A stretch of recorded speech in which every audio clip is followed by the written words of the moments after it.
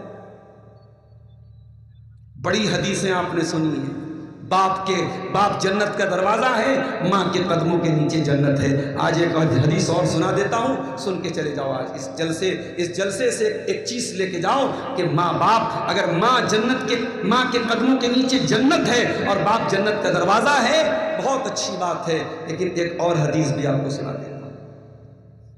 اللہ کے پیارے نبی صلی اللہ علیہ وسلم فرماتے ہیں، ما من عبد یسترعیہ اللہ رعیۃ، جس بندے کے اوپر اللہ تعالیٰ کوئی ذمہ داری ڈال دیتا ہے اور پھر وہ اس ذمہ داری کو پورا نہیں کرتا ہے اور مر جاتا ہے، اپنی ذمہ داری کے ساتھ وہ دھوکہ کرتا ہے، فراڈ کرتا ہے، اور اسی حالت میں ثم یموت یوم یموت وہو غاش لرعیتہ، وہ اپنی ذمہ داری کے ساتھ فراڈ کر رہا ہے، وہ اپنی ذمہ داری کے ساتھ دھوکہ کر رہا ہے اور اسی حالت میں وہ مر جاتا ہے۔ اللہ کے پیارے نبی کیا فرماتے ہیں؟ کان کھول کر کے سن لو، اللہ کے پیارے نبی فرماتے ہیں، الا حرم اللہ علیہ الجنہ، اس باپ کے اوپر جنت حرام ہے، اس ماں کے اوپر جنت حرام ہے۔ آسان نہیں ہے۔ اگر اللہ نے آپ کو باپ بنایا ہے، ماں بنایا ہے، گھر کا گارجین بنایا ہے، بہت بڑی رسپانسبلٹی ہے آپ کے کندھوں پر، حساب دینا پڑے گا۔ آئیے، وقت بہت زیادہ میرے پاس نہیں ہے، 12 بجے مجھے اسٹیج چھوڑ کے نکل جانا ہے۔ آئیے قرآن و حدیث کی روشنی میں کچھ باتیں بتا دیتا ہوں۔ اپنے گھر کو ایک جنتی گھر بنانا ہے، اپنے گھر کو ایک دیندار گھر بنانا ہے، اپنے گھر کو ایمان والا گھر بنانا ہے، تو کچھ نسخے بتا دیتا ہوں، اس کو اپنا لینا۔ میرے پیارے بھائیو، اگر اپنے گھر کو ایک دیندار گھر بنانا ہے، ایک جنتی گھر بنانا ہے، تو پہلا کام کیا کرنا ہے؟ گھر کی بنیاد اچھی ہونی چاہیے، بنیاد اچھی ہونی چاہیے۔ مولانا صاحب مطلب نہیں سمجھ میں آیا؟ بنیاد اچھی ہونے کا کیا مطلب ہے؟ کیا بنیاد کو بہت مضبوط بنایا جائے؟ بنیاد اچھی ہونے کا مطلب یہ ہے، کیوں بھائی کون بات کر رہا ہے؟ کیوں ڈسٹرب کر رہا ہے بھائی؟ بنیاد اچھی ہونے کا مطلب یہ ہے کہ آپ کے مکان اور آپ کے گھر کی بنیاد کسی غلط چیز پر نہ۔ آپ نے بہت مہنگی زمین خرید لی، بہت اچھا مکان بنا لیا، لیکن وہ زمین آپ نے پڑوسی کی ہتھیائی ہوئی ہے، آپ نے وہ زمین ناجائز قبضہ کی ہوئی ہے، وہ زمین آپ نے اپنے بھائی کی، اپنے بھتیجے کی، اپنے کسی بھی رشتہ دار کی ناجائز طریقے سے حاصل کی۔ آپ اپنے گاؤں کا سب سے عالی شان مکان بنا لیں، لیکن اگر وہ زمین ناجائز ہے، حرام ہے، گناہ کی زمین ہے، تو اس مکان کی بنیاد گڑبڑ ہے، بنیاد گڑبڑ ہے۔ اگر آپ یہ چاہتے ہیں کہ آپ کے گھر میں سکون آئے، برکت آئے، خیر آئے، تو وہ زمین پاک صاف ہونی چاہیے، وہ مکان حلال کمائی کا بنا ہونا چاہیے۔ بڑی عجیب بات ہے، لوگ حرام کے پیسے سے مکان بنواتے ہیں اور مکان بنوانے کے بعد بڑے بڑے اچھروں میں لکھواتے ھذا من فضل ربی، یہ میرے رب کا فضل ہے۔ ارے مکار، تیرے رب کا فضل ہوتا تو حلال طریقے سے اپنا مکان بناتا، تو نے تو حرام طریقے سے اپنا مکان بنوایا ہے، اور کتنا بڑا جھوٹ تو نے لکھا ہے، ھذا من فضل ربی۔ ایک ایسے ہی حرام خور کے گھر میں چور آیا، اور چور نے جب تجوری کھولی تو تجوری کے اوپر لکھا تھا ان اللہ خیر الرازقین، اللہ تعالیٰ سب سے بہترین روزی دینے والا ہے۔ چور نے ساری تجوری صاف کر دی اور وہ لائن جو لکھی تھی اس کو مٹا کے وہاں پہ لکھ دیا ان اللہ مع الصابرین، اللہ صبر کرنے والوں کے ساتھ۔ تو آپ کے لکھنے سے تھوڑی کچھ ہوتا ہے، آپ کے مکان کی بنیاد کیا ہے اگر حرام کی کمائی پر وہ مکان بنا ہے۔ اور میں نے کہیں بڑا اچھا جملہ پڑھا تھا کہ بہن کی جائیداد کھا کے، بہن کی وراثت ڈکار کے بھائی تیسرا حج کرنے جا رہا ہے، آج ایسے بھائی بہت آپ کو ملیں گے، بہن کی وراثت ڈکار گئے، باپ مر کے گیا اور باپ نے جو ترکہ چھوڑا، جو مال چھوڑا، اور یہ جملہ سن لو، نماز میں تو اختلاف ہے، روزے کے مسائل میں اختلاف ہے، حج کے مسائل میں اختلاف ہے، مگر وراثت کے مسائل میں بہت معمولی اختلاف ہے، نہ کے برابر اختلاف ہے۔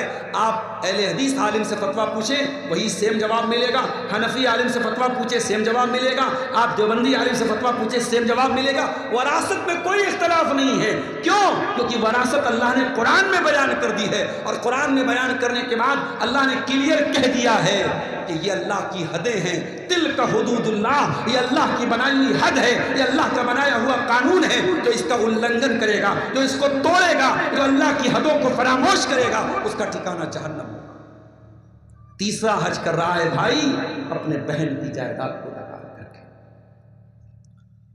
اس لیے میرے پیارے بھائیو، اگر گھر کو دینداری والا گھر بنانا ہے تو گھر کی بنیاد صحیح ہونی چاہیے۔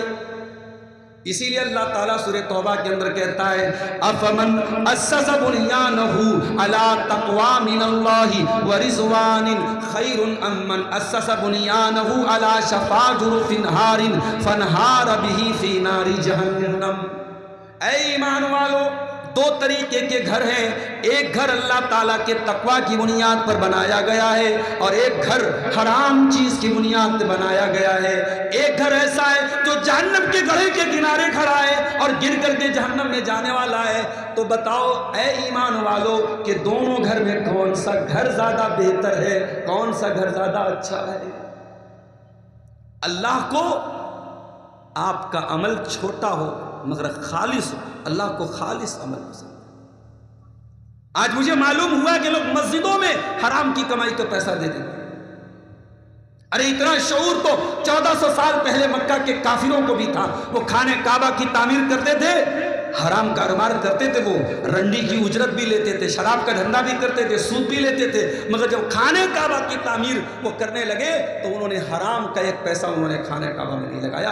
اتنا شعور اور احساس ان کو تھا میرے پیارے سے۔ تو حرام کی کمائی کی بنیاد پہ گھر نہیں بنانا چاہیے۔ ہزاروں سال پہلے اللہ کا ایک بندہ مکہ کی سرزمین پر اپنے بیٹے کو لے کر کے خانہ کعبہ بنا رہا تھا۔ اس خانہ کعبہ کے اوپر کوئی ریشمی کپڑے کا غلاف بھی نہیں چلا تھا، وہ سیمنٹ کا دور بھی نہیں تھا، وہ چھڑ کا دور بھی نہیں تھا۔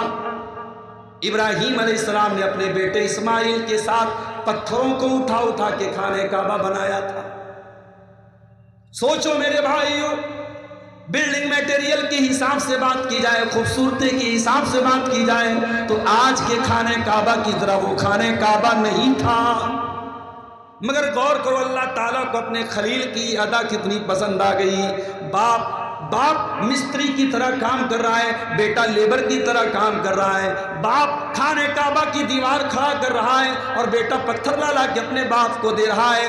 باپ بھی نبی ہے، بیٹا بھی نبی ہے، یہ دونوں نبی، یہ دونوں باپ بیٹے جب خانہ کعبہ کو بنا رہے تھے، اللہ نے اس کا منظر قرآن میں کھینچ دیا، فرمایا وَإِذْ يَرْفَعُ إِبْرَاهِيمُ الْقَوَاعِدَ مِنَ الْبَيْتِ وَإِسْمَاعِيلُ۔ وہ لوگوں یاد کرو جب میرا بندہ ابراہیم خانہ کعبہ کو بنا رہا تھا اور ان کا بیٹا اسماعیل بھی اپنے باپ کا ساتھ دے رہا تھا، اور دونوں باپ بیٹے کی زبان پر کوئی اپنی بڑائی نہیں تھی، کوئی اپنا کوئی تکبر نہیں تھا، کوئی غرور نہیں تھا۔ دونوں باپ بیٹے کہہ رہے تھے ربنا تقبل منا انک انت السمیع العلیم، پروردگار ہم یہ بنا تو رہے ہیں خانہ کعبہ، ہم بنا تو رہے ہیں تیری عبادت کا گھر، ہمیں نہیں پتا ہماری یہ نیکی قبول ہوگی کہ نہیں قبول ہوگی، اے اللہ تو اپنے کرم سے ہماری اس نیکی کو قبول کر لے۔ اللہ کو اخلاص پسند ہے، چھوٹا سا عمل ہے اگر اخلاص کی بنیاد پر ہے اللہ قبول کر لے گا، اور بہت بڑا عمل ہے اگر دکھاوے کے لیے ہے، نمائش کے لیے ہے، حرام چیز پر اس کی بنیاد ہے، اللہ قبول نہیں کرے گا میرے ساتھ۔ اور آگے بڑھیے، گھر کو اگر دیندار گھر بنانا ہے ایک کام آپ کو اور کرنا پڑے گا، اپنے گھر کو اگر دینداری والا گھر بنانا ہے تو اچھی اور نیک دیندار بیوی کو گھر میں لانا پڑے گا، کیونکہ آپ تو جاب پہ چلے جائیں گے، آپ تو بزنس کے لیے نکل جائیں گے، ٹھیکیدار اپنے کانٹریکٹ کے لیے نکل جائے گا، جاب کرنے والا اپنے آفس میں چلا جائے گا، مزدوری کرنے والا مزدوری کرنے چلا جائے گا، دکاندار دکان پہ چلا جائے گا۔ گھر میں کون رہے گا؟ آپ کی بیوی رہے گی، آپ کے بچے رہیں گے۔ آپ کی بیوی ہی گھر کو سنبھالے گی، اسی لیے بیوی کو گھر والی بھی کہا جاتا ہے۔ بیوی کو گھر والی کہا جاتا ہے، اور بالکل صحیح کہا جاتا ہے، بیوی ہی گھر والی۔ تو بیوی نیک ہونی چاہیے۔ اب نیک بیوی کیسے ملے؟ تلاش کیجئے۔ تنکح المرأۃ لأربع، اللہ کے پیارے نبی فرماتے ہیں جب عورت کا نکاح ہوتا ہے 4 چیزیں عورت کے اندر دیکھی جاتی ہیں، لمالها ولحسبها ولجمالها ولدینها۔ عورت کا مال دیکھا جاتا ہے، عورت کی خوبصورتی دیکھی جاتی ہے، اس کا خاندان دیکھا جاتا ہے، اور اس کی دینداری دیکھی جاتی ہے۔ آپ نے فرمایا فاظفر بذات الدین تربت یداک، دیندار عورت کو گھر میں لے کے آ جاؤ، کامیاب ہو جاؤ۔ دیندار کو کون پوچھتا ہے؟ ہم کروڑ پتی ہیں تو بہو بھی کروڑ پتی آنی چاہیے۔ ہمارے پاس اتنا عالی شان بنگلہ اور مکان ہے تو ہمارے سمدھی کا مکان بھی اتنا ہی عالی شان ہونا چاہیے۔ ہم تو اسٹیٹس دیکھتے ہیں، ہم تو برادری دیکھتے ہیں، ہم تو دولت دیکھتے ہیں۔ کتنی دیندار لڑکیاں ہیں، غریب ہیں، باپ غریب ہے، ان کے پاس عالی شان کوٹھی نہیں ہے، ان کے پاس عالی شان مکان نہیں ہے، بہت نیک ہے، دیندار ہے، قرآن کی حافظہ ہے، عالمہ ہے، مگر کوئی اچھا رشتہ اس کو نہیں مل رہا ہے۔ کیوں؟ بیچاری غریب ہے، یا بہت غریب بھی نہیں ہے لیکن شکل و صورت بہت اچھی نہیں ہے۔ او لوگو، تم نے شکل و صورت کو معیار بنا کے رکھا، تم نے دولت کو معیار بنا کے رکھا۔ میرے نبی فرماتے ہیں فاظفر بذات الدین، تمہیں کامیاب ہونا ہے تو دیندار کو گھر میں لے کے آ جاؤ۔ ایک نیک عورت سے بڑی دنیا کی کوئی دولت نہیں ہے میرے ساتھ۔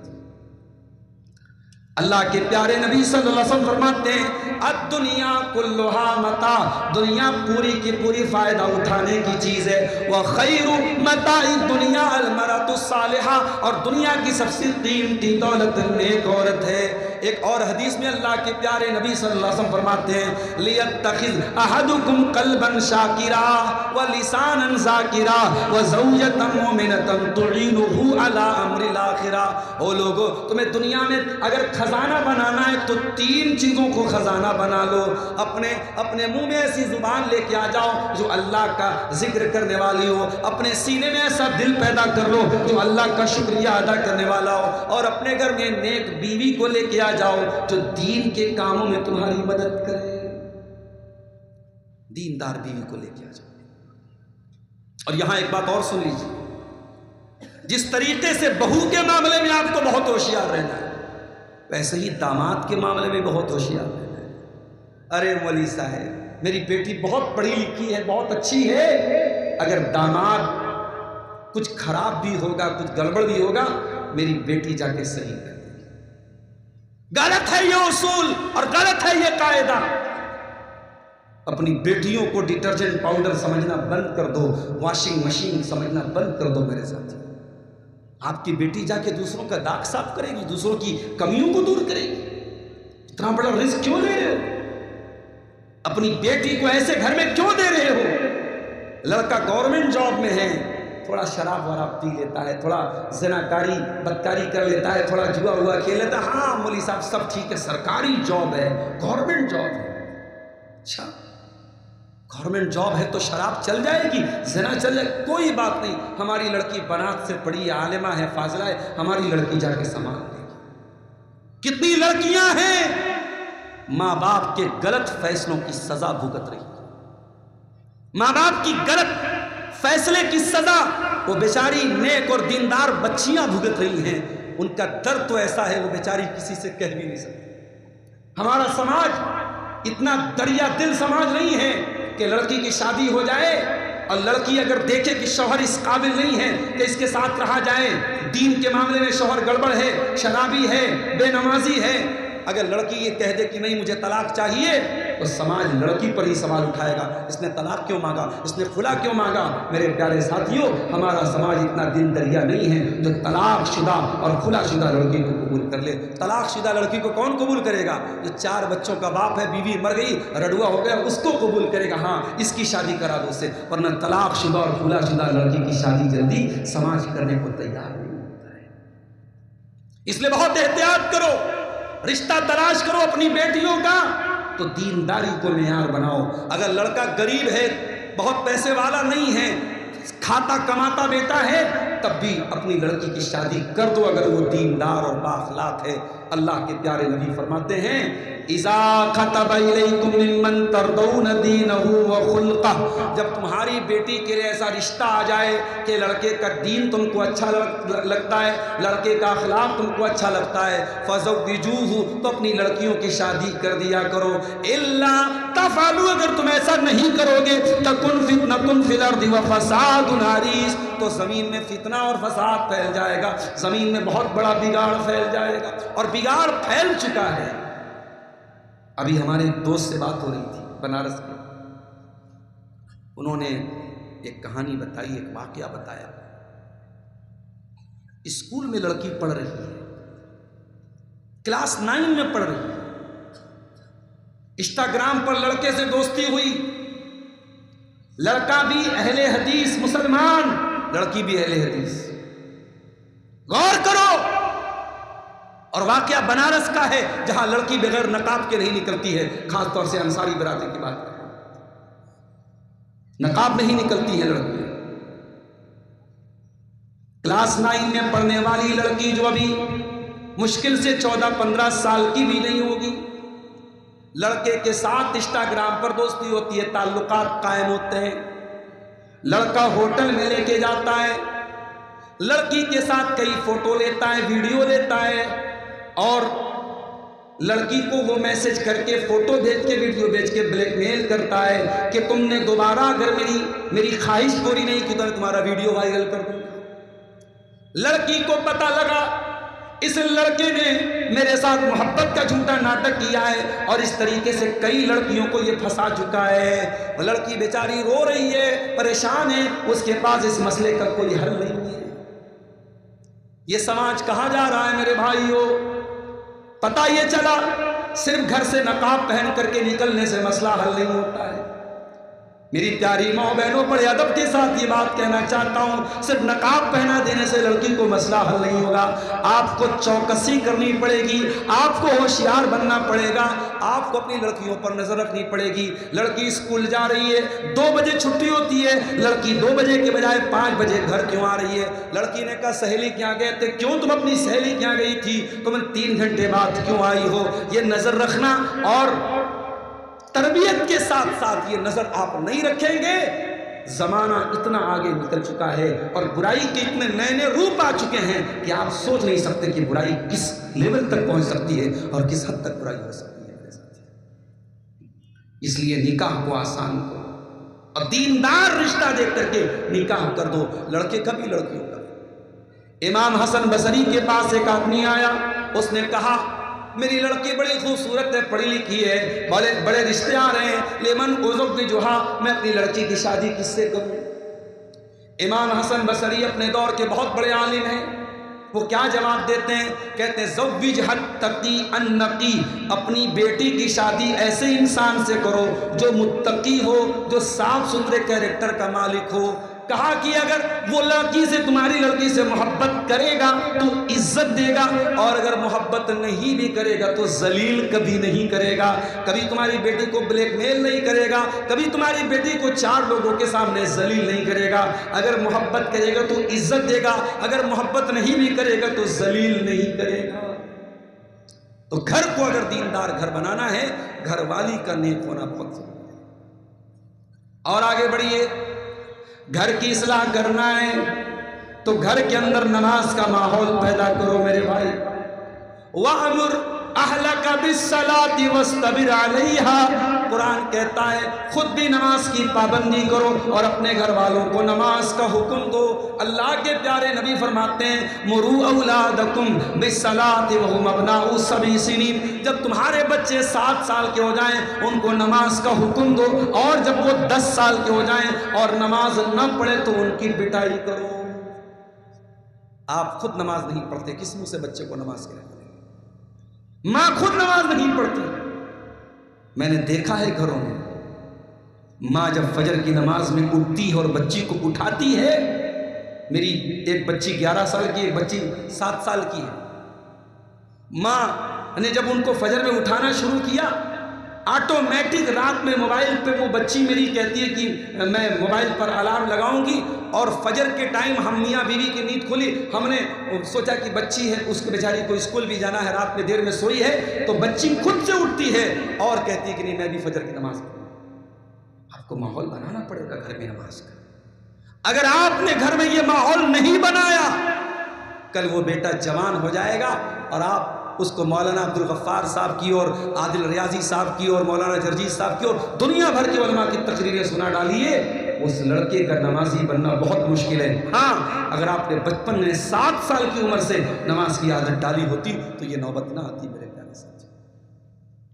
اسی لیے قرآن میں اللہ تعالیٰ اپنے نبیوں کا ذکر کرتا ہے تو کیا فرماتا ہے؟ ابراہیم علیہ السلام اپنی اولاد کی دعا کرتے ہیں رب اجعلنی مقیم الصلاۃ، اے اللہ تو مجھے نماز قائم کرنے والا بنا دے، ومن ذریتی، اور اے اللہ تو میری اولاد کو بھی نماز قائم کرنے والا بنا دے۔ اپنے لیے بھی نماز کی دعا کی اور اپنے بچوں کے لیے بھی نماز کی دعا کی۔ نماز کی پابندی کرو، اتنا ضروری بنا دو نماز کو کہ آپ کے بچے، آپ کی فیملی نماز کا ٹائم ہو جائے تو ان کی نظر گھڑی پر چلی جائے، ارے ابھی میں نے عصر نہیں پڑھی، ابھی میں نے ظہر نہیں پڑھی، ابھی میں نے مغرب نہیں پڑھی، ان کو نماز کی چنتا ہو جائے، نماز کی فکر ہو جائے۔ اور اسی لیے اللہ کے پیارے نبی جناب محمد رسول اللہ صلی اللہ علیہ وسلم نماز سے اتنی محبت کرتے تھے کہ جب آپ سنکٹ میں ہوتے تھے، پریشانی میں ہوتے تھے، ابھی حالات آپ دیکھیں، ملک کے ماحول کے بارے میں آپ بہت اچھی نظر رکھتے ہیں، سوشل میڈیا پر آپ کی بڑی اچھی نظر ہے، بہت ساری باتیں مجھے بتانے کی ضرورت نہیں ہے۔ بے چین اگر آپ ہیں، آپ کے دل و دماغ میں اگر کسی چیز کی ٹینشن ہے، چنتا ہے، تو چنتا کا حل کیا ہے؟ وَاسْتَعِينُوا بِالصَّبْرِ وَالصَّلَاةِ، صبر سے کام لو، نماز سے کام لو، صبر کی پابندی کرو، نماز کی پابندی کرو۔ حضرت عائشہ فرماتی ہیں اللہ کے پیارے نبی کے اوپر جب بھی کوئی پریشانی آتی تھی، اذا حزبہ امر صلی، اللہ کے پیارے نبی نماز کے لیے کھڑے ہو جاتے تھے۔ نماز کی پابندی کرو میرے پیارے ساتھی۔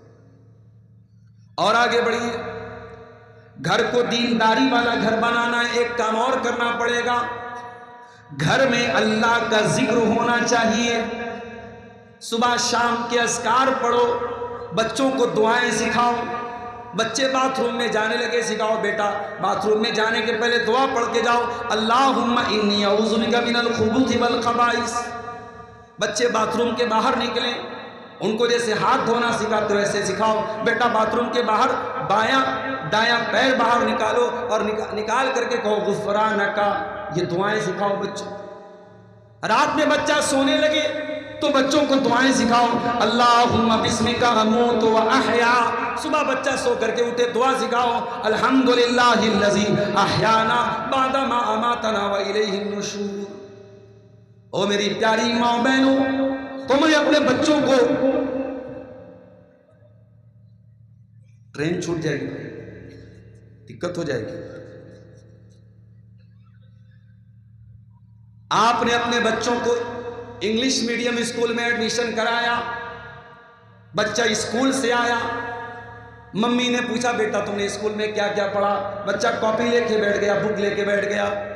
او میری پیاری ماں بہنوں، اگر آپ کے پڑھانے سے آپ کا بچہ انگلش کی پویم یاد کر سکتا ہے، ٹوئنکل ٹوئنکل لٹل اسٹار یاد کر سکتا ہے، اگر آپ کا بچہ جن گڑ من ادھینائک بھارت کا راشٹر گان یاد کر سکتا ہے، اگر ماں باپ کے سکھانے سے بچہ نظمیں یاد کر سکتا ہے، تو بچہ دعائیں بھی یاد کر سکتا ہے۔ بچے کو دعائیں سکھاؤ، گھر میں اللہ کا ذکر ہو، مگر ہو کیا رہا ہے؟ آپ نے تو بچے کے ہاتھ میں موبائل تھما دیا، بچہ یوٹیوب پر کارٹون دیکھ رہا ہے، بچہ یوٹیوب پر ویڈیو دیکھ رہا ہے، اور معاف کرنا، آپ اپنے بچوں کو یوٹیوب کا جو ویڈیو دکھا رہے ہیں، یہ یوٹیوب کا ویڈیو بھی بہت سلو پوائزن ہے جو آپ کے بچے کو دھیرے دھیرے بے حیا بنا رہا ہے۔ میں نے ایک مرتبہ غور کیا کہ بچوں کے جو ویڈیوز ہوتے ہیں، ہمیں لگتا ہے بچہ تو بچوں کے والے ویڈیو دیکھ رہا ہے، بچوں والے ویڈیوز میں بھی کبھی غور کیجئے گا، اس میں لڑکیاں کیسے کیسے کپڑے پہن رہی ہیں، 15 سال کی 16 سال کی لڑکیاں، وہ بچوں کے کارٹون والا پروگرام، اس میں کیسے کپڑے پہن رہی ہیں۔ وہ کپڑے جب آپ کی بیٹی دیکھے گی، آپ کی بیٹی جب جوان ہوگی، وہ سوچے گی میں ایسا ہی کپڑا۔ بچوں کے ویڈیو میں سکھایا جاتا ہے کوئی گرل فرینڈ ہوتی ہے، کوئی بوائے فرینڈ ہوتا ہے۔ اسلامی سوسائٹی میں کوئی گرل فرینڈ اور بوائے فرینڈ کا رشتہ نہیں ہے۔ اسلامی سوسائٹی میں یا تو میاں بیوی کا رشتہ ہے، یا تو ماں باپ کا رشتہ ہے، یا تو بھائی بہن کا رشتہ ہے۔ اسلامی سوسائٹی میں اور سماج میں گرل فرینڈ اور بوائے فرینڈ کی کوئی جگہ نہیں ہے میرے ساتھ۔ اسلام کسی لڑکی کو اس بات کی اجازت نہیں دیتا ہے وہ کسی لڑکے سے پیار اور محبت کرے، اور پیار اور محبت کرنے کے بعد لڑکی لڑکے کے ساتھ اپنے ماں باپ سے بغاوت کر کے بھاگ جائے، نہیں دیتی۔ اے میری پیاری بہنوں، بڑے صاف الفاظ میں کہہ دیتا ہوں، غور سے سننا، اسلام نے آپ کو مہارانی بنایا ہے۔ انگلینڈ کی مہارانی ایلزابتھ سے ملنا ہو تو آسان نہیں ہے، بہت سارے پروٹوکول ہیں۔ ہمارے بھارت میں اندرا گاندھی کسی زمانے میں پرائم منسٹر تھی، ان سے ملنا ہوتا تھا تو پرائم منسٹر کے پی اے سے ملنا پڑتا تھا۔ بہار کی وزیر اعلیٰ کسی زمانے میں رابڑی دیوی تھی، ان سے ملنا ہوتا تھا، ان کے پی اے سے ملنا پڑتا تھا۔ میری پیاری بہنوں، نوکرانی سے ملنے کے لیے کوئی اپوائنٹمنٹ لینا نہیں پڑتا ہے، لیکن مہارانی سے ملنے کے لیے اپوائنٹمنٹ لینا پڑتا ہے۔ او میری بہنوں، آپ کو اسلام نے نوکرانی نہیں بنایا، اسلام نے آپ کو مہارانی بنایا ہے، اور مہارانی کو اگر مہارانی سے ملنا ہے تو ڈائریکٹ نہیں ملا جا سکتا۔ آپ کو اسلام نے مہارانی بنایا ہے، آپ سے ملنا ہے اور آپ سے شادی کرنا ہے، نکاح کرنا ہے تو آپ کے ولی سے اجازت لینی پڑے گی۔ باپ زندہ ہے تو باپ سے اجازت لینی پڑے گی، باپ نہیں ہے بھائی زندہ ہے، بھائی سے اجازت لینی پڑے گی، دادا زندہ ہے دادا سے، جو بھی آپ کا ولی ہے، گارجین ہے، گارجین سے اجازت لینی۔ اور جو لڑکا پیار اور محبت کا دعویٰ کرتا ہے اور پھر آپ سے یہ کہتا ہے میرے ساتھ بھاگ جاؤ، وہ لڑکا آپ سے پیار نہیں کرتا ہے، وہ صرف آپ کے جسم کے ساتھ کھیلنا چاہتا ہے۔ اسے آپ سے محبت ہوتی تو وہ پراپر چینل سے آتا، آپ کے گارجین سے ملتا، آپ کے باپ سے ملتا اور نکاح کا پیغام بھیجتا، اور نکاح کر کے آپ کو جنت میں اپنا ہمسفر بنا کے لے جاتا۔ وہ تو زنا کرنا چاہتا ہے، وہ آپ کو جہنم میں لے کے جانا چاہتا ہے۔ اس لیے خبردار اے میری پیاری بہنوں، کسی کی محبت، جھوٹی محبت اور یہ فرضی محبت کے چکر میں مت پڑنا۔ محبت وہ ہوتی ہے جو نکاح کے ذریعے وجود میں آتی ہے، محبت وہ ہوتی ہے جو پراپر چینل سے آتی ہے، مین گیٹ سے انسان اپنے جو ہے اس لڑکی کے گارجین کے ذریعے نکاح کا پیغام بھیجتا ہے، وہ اصلی محبت ہوتی ہے۔ اور آگے بڑھیے، گھر کے اندر اگر دینداری کا ماحول پیدا کرنا ہے، ایک کام اور کرنا پڑے گا آپ کو۔ موبائل کے اندر وائرس آ جاتا ہے، موبائل کا وائرس صاف کرنا پڑتا ہے، موبائل کے اندر سے بہت ساری فائلوں کو ڈیلیٹ کرنا پڑتا ہے۔ گھر کے اندر برکت چاہیے، گھر کے اندر سے بھی کچھ چیزوں کو ڈیلیٹ کرنا پڑے گا۔ 4 چیزوں کو گھر سے ڈیلیٹ کر دو۔ نمبر 1، تصویر نہیں ہونی چاہیے گھر میں۔ میں موبائل کی تصویروں کی بات نہیں کر رہا ہوں، ان سے بچنا بہت مشکل ہے۔ سب کے پاس موبائل ہے اور سارے کے سارے لوگ موبائل کے فوٹو کھینچ رہے ہیں۔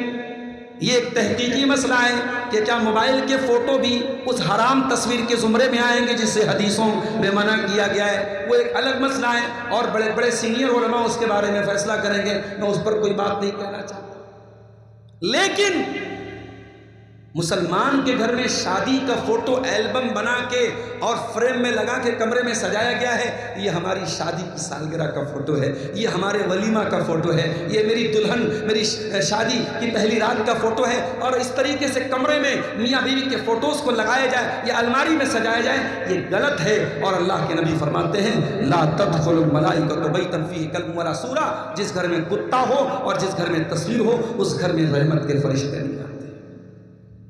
اور اگر آپ نے اپنی وائف کو، اپنی جوان بیٹی کو موبائل دیا ہے تو ایک بات کی بہت سخت تاکید کر دیجیے کہ آپ کی گھر کی عورتیں اپنا فوٹو کسی دوسری عورت کو بھی نہ شیئر کریں۔ کبھی کیا ہوتا ہے، لڑکی اپنا فوٹو اپنی سہیلی کو بھیجتی ہے اور سہیلی اپنے بھائی کو دکھاتی ہے، وہ تیری سہیلی کا بھائی ہے، تیرا بھائی نہیں ہے، تیرے لیے غیر محرم ہے۔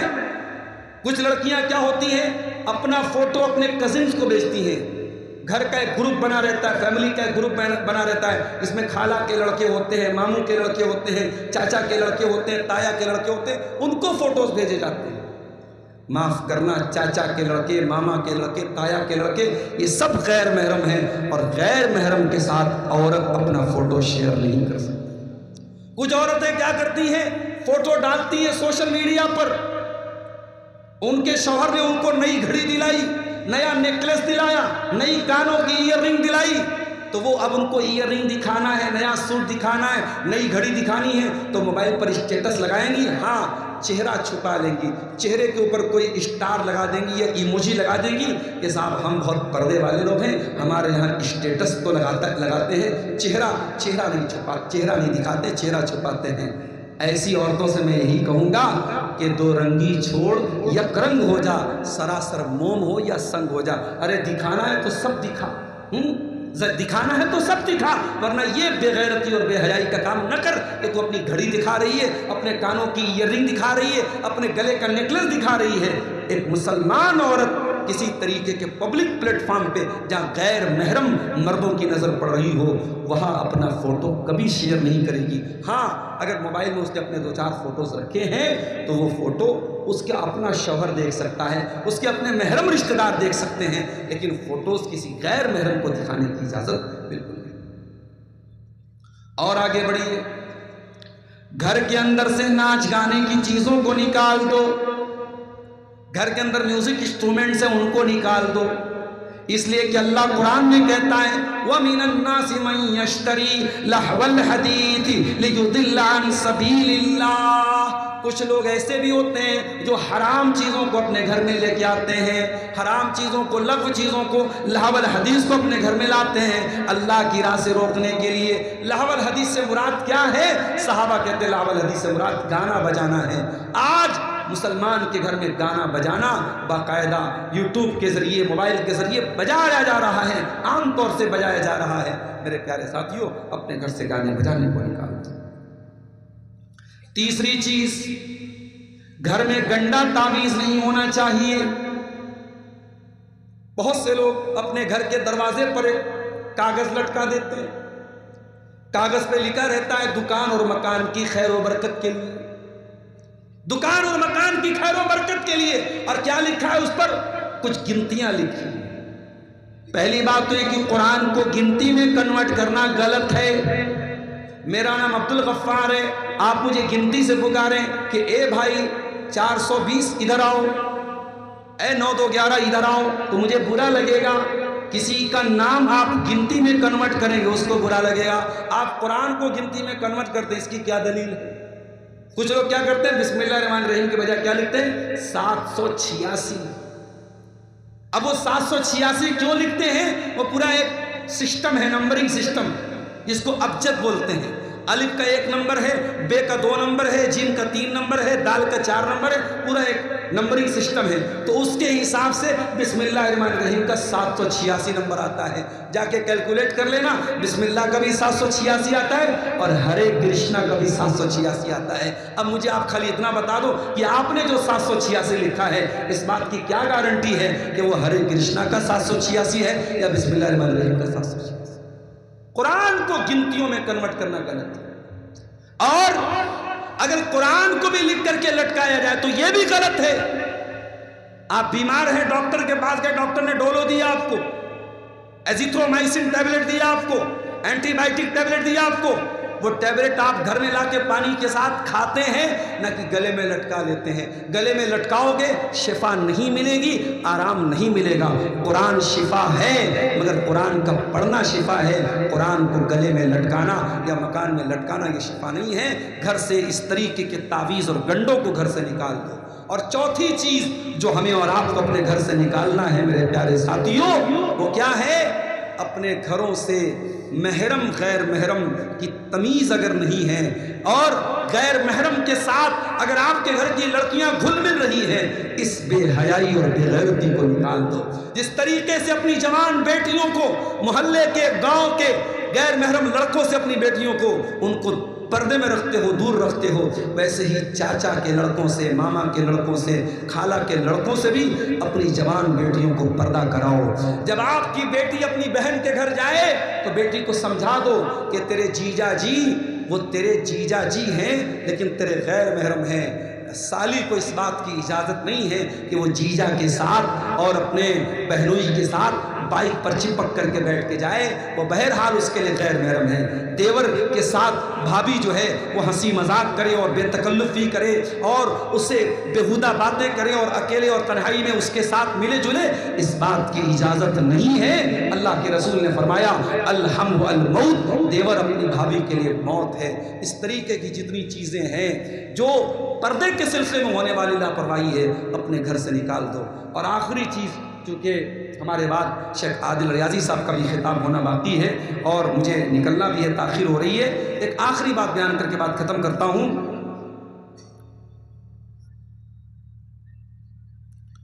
یہ ایک صاحب نے پرچی دیا ہے کہ ایک آدمی دوسرے آدمی سے 2 سال بات چیت نہیں کرتا ہے، اس آدمی کی نماز مکمل ہے؟ نماز اس کی مکمل ہے۔ اگر کوئی اپنے مسلمان بھائی سے 3 دن سے زیادہ تعلق توڑ کے رکھتا ہے وہ گنہگار ہے، اللہ کے اس کی پکڑ ہوگی، مگر اس وجہ سے ہم یہ نہیں کہہ سکتے کہ اس کی نماز قبول نہیں ہوگی۔ نماز کی قبولیت ایک الگ مسئلہ ہے۔ اگر نماز صحیح طریقے سے انسان پڑھ رہا ہے نماز اس کی اللہ تعالیٰ کی قبول ہوگی۔ ہاں، اس نے رشتہ کاٹنے کا اور قطع تعلقی کا جو گناہ کیا ہے اس کا وہ ذمہ دار بنے گا۔ گھر کی اصلاح کرنے کے تعلق سے آخری چیز جو میں کہہ رہا تھا کہ میرے بھائیوں، یہ ساری چیزیں جو میں نے بیان کی ہیں ان سب کے بعد ہمیں اس بات کا یقین رکھنا چاہیے کہ ہدایت اللہ کے ہاتھ میں ہے اور دلوں کا مالک اللہ ہے۔ اس لیے ہم بہت اچھے باپ بن جائیں تب بھی ہو سکتا ہے ہمارا بیٹا بگڑ جائے۔ حضرت نوح علیہ السلام کا بیٹا بگڑ گیا، ابراہیم علیہ السلام اپنے باپ کو نہیں سمجھا پائے، حضرت نوح علیہ السلام اپنی بیوی کو نہیں سمجھا پائے، ہمارے آخری نبی پیارے نبی اپنے چچا ابو طالب کو کلمہ نہیں پڑھوا پائے۔ تو دل کا معاملہ اللہ کے ہاتھ میں ہے۔ اس لیے ہم اللہ سے دعا کیا کریں کہ اللہ ہمارے پریوار کو، ہمارے گھر والوں کو صحیح راستے پہ چلنے کی توفیق دے۔ اس کے لیے قرآن و حدیث میں بہت ساری دعائیں آئی ہیں۔ میں ایک دعا بطور مثال آپ کو سکھا دیتا ہوں۔ سورہ فرقان میں قرآن کے 19ویں پارے میں اللہ تعالیٰ نے ہمیں اور آپ کو ایک دعا سکھائی ہے، ربنا حب لنا من ازواجنا وذریاتنا قرۃ اعین۔ اے اللہ ہمارے بیوی بچوں کو ہماری آنکھوں کی ٹھنڈک بنا دے، ہمارے بیوی بچوں کو ہماری آنکھوں کی ٹھنڈک بنا دے، وَاجْعَلْنَا لِلْمُتَّقِينَ إِمَامًا، اور ہمیں متقیوں کا امام بنا دے۔ یہ سورہ فرقان کے اخیر میں یہ دعا آپ کو ملے گی 19ویں پارے میں، وہاں سے آپ اس دعا کو یاد کر لیجئے اور اس دعا کو پابندی سے پڑھا کیجئے۔ جاتے جاتے 2-3 سوالات کا جواب دے کے بعد ختم کرتا ہوں۔ اگر بچہ ماں کے پیٹ میں ہی مر جائے تو اس کا جنازہ پڑھ سکتے ہیں یا نہیں؟ علامہ البانی رحمۃ اللہ علیہ کی تحقیق یہ ہے کہ اگر بچہ ماں کے پیٹ میں مرا ہے اور وہ بچہ 4 مہینے کے بعد کا بچہ ہے، کیونکہ حدیث میں آتا ہے کہ جب بچہ 4 مہینے کا ہوتا ہے تو بچے کے اندر جان ڈال دی جاتی ہے، روح ڈال دی جاتی ہے۔ تو بچہ مان لو کہ 7 مہینے کا، 8 مہینے کا، 9 مہینہ کا ہو کر کے مرا ہے، پیدا ہوا ہے اور مرا ہوا پیدا ہوا ہے، تو اس کی جنازے کی نماز پڑھی جائے گی۔ اس کا وہی حکم ہے جو زندے کا حکم ہے۔ اور جو ایک حدیث آتی ہے کہ اگر بچہ پیدائش کے ٹائم اگر بچے کی آواز سنی جائے تب جنازہ پڑھا جائے گا، وہ حدیث ضعیف ہے۔ بچہ اگر مرا ہوا بھی پیدا ہوا ہے اور 4 مہینے کے بعد کا بچہ ہے ماں کے پیٹ میں تو اس کی جنازے کی نماز پڑھی جائے گی۔ ضروری نہیں ہے لیکن پڑھنا بہتر ہے۔ ایک انسان اپنی پوری زندگی نشے میں گزارے تو کیا اس کا جنازہ پڑھ سکتے ہیں کہ نہیں؟ پڑھ سکتے ہیں۔ اگر پوری زندگی اس نے نشے میں گزاری ہے، بہت بڑا گنہگار تھا وہ، لیکن اسلام سے خارج نہیں تھا، مسلمان ہی اس کو مانا جائے گا، اس کی جنازے کی نماز پڑھی جائے گی۔ ہاں، جو سماج کے متقی لوگ ہیں، پرہیزگار لوگ ہیں، علماء ہیں، ذمہ دار لوگ ہیں، ایسے لوگوں کو اس کی جنازے کی نماز نہیں پڑھنی چاہیے، لیکن جنازہ ہو مسلمانوں کے قبرستان میں اس کو دفن کیا جائے۔ جو ذمہ دار لوگ ہیں وہ نہیں پڑھیں گے تاکہ اور لوگوں کو عبرت ہو کہ چونکہ یہ آدمی زندگی بھر نشہ کرتا تھا اس لیے اس کے ساتھ ایسا سلوک کیا گیا۔ اور تیسرا سوال ہے کہ ایک باپ 3 بیٹا ہے، اپنی وراثت 2 بیٹوں کو دے رہا ہے اور بڑا بیٹا کا 3 بیٹی ہے تو اس کو وراثت میں شامل نہیں کر رہا ہے، بیٹا نہیں ہے۔